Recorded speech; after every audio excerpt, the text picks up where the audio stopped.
નમસ્કાર મિત્રો, અમારા વિડીયોમાં આપ સૌનું હાર્દિક સ્વાગત છે। મિત્રો, આજે આપણે વાત કરવાના છીએ અમેરિકા જઈને વહુએ સાસુને ઘર છોડવાનું કહ્યું, પછી જે થયું તે કોઈએ વિચાર્યું નહોતું। સુરતના મનહરભાઈ અને શારદાબેનનો એકનો એક દીકરો રાહુલ વર્ષો પહેલા અભ્યાસ માટે અમેરિકા ગયો હતો। ત્યાં સારી નોકરી મળી પછી ગુજરાતની સંસ્કારી યુવતી પૂજા સાથે તેમના લગ્ન થયા। શરૂઆતના 2 વર્ષ સુધી બધું ખૂબ સારું ચાલતું રહ્યું। પછી રાહુલે પોતાના માતા પિતાને પણ અમેરિકા બોલાવી લીધા, જેથી આખો પરિવાર સાથે રહી શકે। શારદાબેનના મનમાં એક જ ઈચ્છા હતી કે હવે જીવનના બાકીના વર્ષો દીકરા અને વહુ સાથે પ્રેમથી પસાર થાય। બીજી તરફ પૂંજા પણ શરૂઆતમાં સાસુનું ખૂબ જ ધ્યાન રાખતી હતી, પરંતુ થોડા મહિનાઓ પછી ઘરની નાની બાબતોમાં મતભેદ શરૂ થયા। શારદાબેનને લાગતું કે અમેરિકામાં રહીને પૂંજા ભારતીય સંસ્કાર ભૂલી ગઈ છે, જ્યારે પૂંજાને લાગતું કે સાસુ દરેક વાતમાં રોકટોક કરે છે। રસોડામાં શું બનાવવું, બાળકને કેવી રીતે ઉછેરવું, પૈસા ક્યાં ખર્ચવા, મહેમાનોને કેવી રીતે મળવું જેવી સામાન્ય બાબતો પણ રોજના ઝઘડાનું કારણ બનવા લાગી। રાહુલ ઓફિસથી થાકીને ઘરે આવતો ત્યારે ઘરમાં શાંતિને બદલે રોજનો તણાવ મળતો। તે બંનેને સમજાવવાનો પ્રયત્ન કરતો, પરંતુ બંનેને લાગતું કે દીકરો તેમની વાત સમજી રહ્યો નથી। દિવસો પસાર થતા ગયા અને ઘરમાં હાસ્ય ઓછું થતું ગયું। નાનકડો આરવ પણ દાદી અને મમ્મીના ઝઘડાથી ડરી જતો। એક દિવસ શાળામાં શિક્ષકે પૂછ્યું કે તું મોટો થઈને શું બનવા માંગે છે? તો આરવે નિર્દોષતાથી કહ્યું કે હું એવો માણસ બનવા માંગુ છું જેના ઘરમાં કોઈ ઝઘડો ન થતો હોય। શિક્ષકની આંખોમાં પણ પાણી આવી ગયું। ઘરે આવીને તેણે આ વાત કહી, પરંતુ તે દિવસે પણ સાસુ અને વહુ વચ્ચે વાસણ ધોવાની વાત પર મોટો ઝઘડો થઈ ગયો। શારદાબેનને ગુસ્સામાં કહ્યું કે અમારા સમયમાં વહુઓ વડીલોનો આદર કરતી હતી। પૂંજાએ પણ જવાબ આપ્યો કે આજનો સમય બદલાઈ ગયો છે અને દરેક સ્ત્રીને પોતાની રીતે જીવવાનો અધિકાર છે। બંનેના શબ્દો વધુ કડવા બનતા ગયા।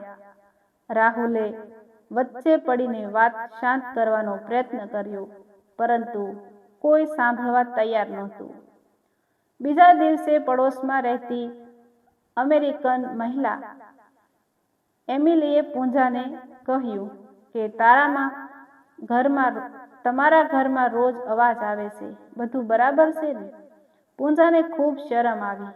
સાંજે શારદાબેન મંદિરે ગઈ ત્યારે ત્યાં મળેલી ગુજરાતી મહિલાઓએ પણ પૂછ્યું કે તમે ખુશ છો ને? શારદાબેનના ચહેરા પરનું દુઃખ છુપાઈ ન શક્યું। ઘરે પાછા ફર્યા પછી તેમણે મનમાં નક્કી કર્યું કે હવે તેઓ કોઈ સાથે વાત નહીં કરે। તેઓ આખો દિવસ પોતાના રૂમમાં રહેવા લાગ્યા। પૂંજાને લાગ્યું કે હવે શાંતિ મળશે, પરંતુ ઘરમાં અજીબ પ્રકારની ખાલીપો ફેલાઈ ગયો। આરવ વારંવાર દાદીને બોલાવવા જતો, પરંતુ શારદાબેન માત્ર સ્મિત કરીને પાછા સૂઈ જતા। રાહુલને સમજાતું નહોતું કે આ ઘર ધીમે ધીમે કેમ તૂટી રહ્યું છે। એક રવિવારે આખો પરિવાર ભારતીય સમાજના કાર્યક્રમમાં ગયો। ત્યાં દરેક પરિવાર ખુશ દેખાતો હતો, પરંતુ રાહુલના પરિવારના ચહેરા પર બનાવટી સ્મિત હતું। કાર્યક્રમ દરમિયાન એક વૃદ્ધ દંપતીએ પરિવારના મહત્વ વિશે ખૂબ જ ભાવુક ભાષણ આપ્યું। તેમણે કહ્યું કે ઘરમાં જીતવાની નહીં, પરંતુ સંબંધો બસાવવાની જરૂર હોય છે। આ શબ્દો સાંભળીને રાહુલની આંખો ભીની થઈ ગઈ, પરંતુ શારદાબેન અને પૂંજા બંનેએ એકબીજા તરફ જોયું પણ નહીં। ઘરે પરત ફર્યા પછી ફરી એક નાની વાતે વિવાદ થયો અને આ વખતે શારદાબેને ગુસ્સામાં કહી દીધું કે જો મારી હાજરીથી આ ઘરમાં તકલીફ હોય તો હું ભારત પાછી જતી રહીશ। આ શબ્દો સાંભળીને આખું ઘર એક ક્ષણ માટે શાંત થઈ ગયું અને રાહુલના મનમાં એવો ડર બેઠો કે કદાચ હવે કોઈક એવું થવાનું હતું જે આખા પરિવારનું જીવન હંમેશા માટે બદલી નાખશે. શારદાબેનના મોઢેથી ભારત પાછા જવાની વાત સાંભળીને રાહુલ એકદમ ગભરાઈ ગયો. તેણે માતાનો હાથ પકડીને કહ્યું, મમ્મી, તમે આમ ન કહો. આ ઘર તમારા વગર ઘર નહીં રહે. પરંતુ શારદાબેનના દિલમાં મહિનાઓથી ભરાયેલું દુઃખ હવે શબ્દોમાં બહાર આવી ગયું હતું. તેમણે ધીમા અવાજે કહ્યું, દીકરા, હું અહીં કોઈને ખુશ રાખી શકતી નથી. મારી હાજરીથી જ રોજ ઝઘડો થાય છે, તો હું જતી રહીશ. પૂંજા પણ અંદરથી હસમસી ગઈ હતી, પરંતુ અહંકારના કારણે કંઈ બોલી નહીં. બીજા દિવસે સવારે શારદાબેનને પોતાની બેગ બહાર કાઢી અને કપડાં ગોઠવવા લાગી. આરવે દાદીને પૂછ્યું, દાદી, તમે ક્યાં જાઓ છો? શારદાબેને હસવાનો પ્રયત્ન કરતા કહ્યું, બેટા, થોડા દિવસ માટે ભારત. આરવ તરત જ રડવા લાગ્યો. હું પણ તમારી સાથે આવીશ. આ શબ્દોએ રાહુલ અને પૂંજાનું હૃદય હલાવી નાખ્યું. રાહુલે ઓફિસમાંથી રજા લઈ લીધી. આખો દિવસ તેણે માતાને સમજાવવાનો પ્રયત્ન કર્યો, પરંતુ તેઓ નિર્ણય બદલી રહ્યા નહોતા. એ જ સાંજે અચાનક શારદાબેનને ચક્કર આવ્યા અને તેઓ જમીન પર બેભાન થઈ ગયા. રાહુલ અને પૂંજા તરત જ તેમને હોસ્પિટલ લઈ ગયા. ડોક્ટરે તપાસ કર્યા પછી કહ્યું કે શરીર કરતાં મનનો થાક વધારે છે. સતત તણાવ અને એકલતાએ તેમની તબિયત બગાડી દીધી છે. આ સાંભળીને પૂંજાના પગ નીચેથી જમીન સરકી ગઈ. આખી રાત હોસ્પિટલમાં બેઠી બેઠી તે વિચારતી રહી કે શું ખરેખર આ બધું મારી ભૂલથી થયું છે. સવારે શારદાબેનની આંખ ખુલતા તેમણે સૌ પ્રથમ આરવને શોધ્યો. આરવ દાદીને ભેટી પડ્યો અને રડતા બોલ્યો, દાદી, તમે મને છોડીને નહીં જશો ને? શારદાબેન પણ રડી પડ્યા. તે દ્રશ્ય જોઈને પૂંજા પોતાની જાતને રોકી ન શકી. તે શારદાબેન પાસે આવી તેમના હાથ પકડીને ધ્રુજતા અવાજે બોલી, મમ્મી, મને માફ કરી દો. હું તમને સમજવાનો પ્રયત્ન જ નહોતી કરતી. હું દરેક વાતને ટીકા સમજી લેતી હતી, જ્યારે તમે તો માત્ર અનુભવથી સમજાવતા હતા. શારદાબેનને પણ આંખોમાંથી આંસુ લૂસીને કહ્યું, ના બેટા, મારી પણ ભૂલ હતી. હું અમેરિકા આવી ગઈ, પરંતુ અહીંની જીવનશૈલી સમજવાનો પ્રયત્ન ન કર્યો. હું વારંવાર ભારતના નિયમો અહીં ડાલવા માંગતી હતી. મેં પણ તને દીકરીની જેમ સમજાવવાને બદલે વહુ તરીકે જ જોઈ. રાહુલની આંખોમાંથી આંસુ વહેવા લાગ્યા. મહિનાઓ પછી પહેલી વાર ત્રણેય એકબીજાને ભેટી પડ્યા, પરંતુ તેમને ખબર નહોતી કે ઘરે પાછા ફર્યા પછી જીવન તેમની સામે હજી એક એવી કસોટી લઈને ઊભું હતું જે તેમના સંબંધને સાચા અર્થમાં પરખવાની હતી. હોસ્પિટલમાંથી ઘરે આવ્યા પછી ઘરમાં એક અલગ જ વાતાવરણ હતું. ઘણા મહિનાઓ પછી પહેલી વાર રસોડામાં હાસ્ય સંભળાયું.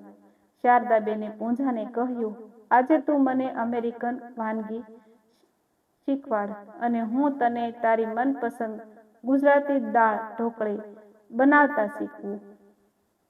બંને હસતા હસતા રસોઈ કરવા લાગ્યા. રાહુલ અને આરવ દરવાજા પાસે ઊભા રહીને આ દ્રશ્ય જોઈ રહ્યા હતા. રાહુલે ધીમેથી કહ્યું, આજથી આપણું ઘર ખરેખર ઘર લાગવા લાગ્યું. થોડા દિવસો સુધી બધું ખૂબ સારું ચાલ્યું, પરંતુ એક સવારે રાહુલની કંપનીમાંથી સમાચાર આવ્યા કે આર્થિક મંદીના કારણે ઘણા કર્મચારીઓને નોકરીમાંથી કાઢવામાં આવી રહ્યા છે અને તેમાં રાહુલનું પણ નામ હતું. એક ક્ષણમાં આખા પરિવાર પર મુશ્કેલીનો પહાડ તૂટી પડ્યો. અમેરિકામાં ઘરનું લોન, કારની કિસ્તો અને રોજિંદા ખર્ચની ચિંતા બધાના ચહેરા પર દેખાવા લાગી. રાહુલ નિરાશ થઈ ગયો. તે પોતાના રૂમમાં બેસીને વિચારતો રહ્યો કે હવે પરિવારને કેવી રીતે સંભાળવો. એ સમયે શારદાબેન તેની પાસે આવી અને બોલ્યા, દીકરા, મુશ્કેલી આવે ત્યારે પરિવાર તૂટતો નથી, પરિવાર તો વધુ મજબૂત બને છે. પૂંજાએ પણ રાહુલનો હાથ પકડીને કહ્યું, આજ સુધી આપણે નાની નાની વાતોમાં ઝઘડતા રહ્યા. હવે આપણે સાથે મળીને આ મુશ્કેલીનો સામનો કરીશું. બીજા જ દિવસથી પૂંજાએ ઘરે બેઠા પોતાનું ઓનલાઈન ગુજરાતી ફંડનું કામ શરૂ કર્યું. શારદાબેનને પોતાના વર્ષોના અનુભવથી તેને નવી નવી વાનગીઓ શીખવાડી. થેપલા, ખાખરા, આથાણા, સવાણું અને ઘરેલું મસાલા બનાવવાની શરૂઆત થઈ. અમેરિકામાં રહેતા ગુજરાતી પરિવારોમાં તેમના સ્વાદની ખૂબ પ્રશંસા થવા લાગી. ઓર્ડર દિવસે દિવસે વધવા લાગ્યા. રાહુલ પણ નોકરી શોધવાની સાથે સાથે ડિલિવરી અને ઓનલાઈન ઓર્ડર સંભાળવા લાગ્યો. નાનકડો આરવ પણ સ્કૂલ પછી નાના પેકેટ પર સ્ટીકર લગાડવામાં મદદ કરતો. આખો દિવસ એક ટીમ બની ગયો. આખો પરિવાર એક ટીમ બની ગયો. 6 મહિનામાં તેમનો નાનો વ્યવસાય એટલો સફળ થયો કે રાહુલને નવી નોકરીની જરૂર જ રહી નહીં. હવે તેઓ બીજા લોકોને પણ કામ આપવા લાગ્યા. એક દિવસ સ્થાનિક ભારતીય સમાજે તેમને બેસ્ટ ફેમિલી બિઝનેસ માટે સન્માનિત કર્યા. સ્ટેજ પર બોલાવવા માટે શારદાબેનને આમંત્રણ મળ્યું. તેમણે માઇક હાથમાં લઈને કહ્યું, અમેરિકામાં આવીને મેં એક મોટી વાત શીખી. ઘર દિવાલોથી નહીં, સંબંધોથી બને છે. સાસુ જો વહુને દીકરી માને અને વહુ જો સાસુને માતા માને તો દુનિયાની કોઈ તાકાત પરિવારને તોડી શકતી નથી. અહંકાર એક ઘર તોડી શકે છે, પરંતુ પ્રેમ આખું જીવન ફરીથી બનાવી શકે છે. હોલમાં બેઠેલા દરેક લોકો તાળીઓ પાડી રહ્યા હતા. પૂંજાની આંખોમાંથી આંસુ વહેતા હતા. તે સ્ટેજ પર જ શારદાબેનના પગે લાગી ગઈ. શારદાબેને તરત જ તેને ઊભી કરીને ગળે લગાવી લીધી અને કહ્યું, દીકરી, માતાના પગે નહીં લાગતા, માતાના હૃદયમાં રહેતા હોય છે. આખો હોલ ભાવુક બની ગયો. ઘરે પરત ફરતી વખતે આરવે કારમાં હસીને કહ્યું, હવે તો આપણા ઘરમાં કોઈ ઝઘડો નહીં થાય ને? શારદાબેન અને પૂંજાએ એક સાથે જવાબ આપ્યો, ક્યારેય નહીં. રાહુલે રિયરવ્યૂ મિરરમાં પોતાના આખા પરિવારને જોયો અને ભગવાનનો આભાર માન્યો. તેને સમજાઈ ગયું હતું કે પૈસાથી મોટું સુખ પરિવારનો પ્રેમ છે અને જ્યાં સમજણ, સન્માન અને માફી હોય ત્યાં દરેક મુશ્કેલી નાની બની જાય છે.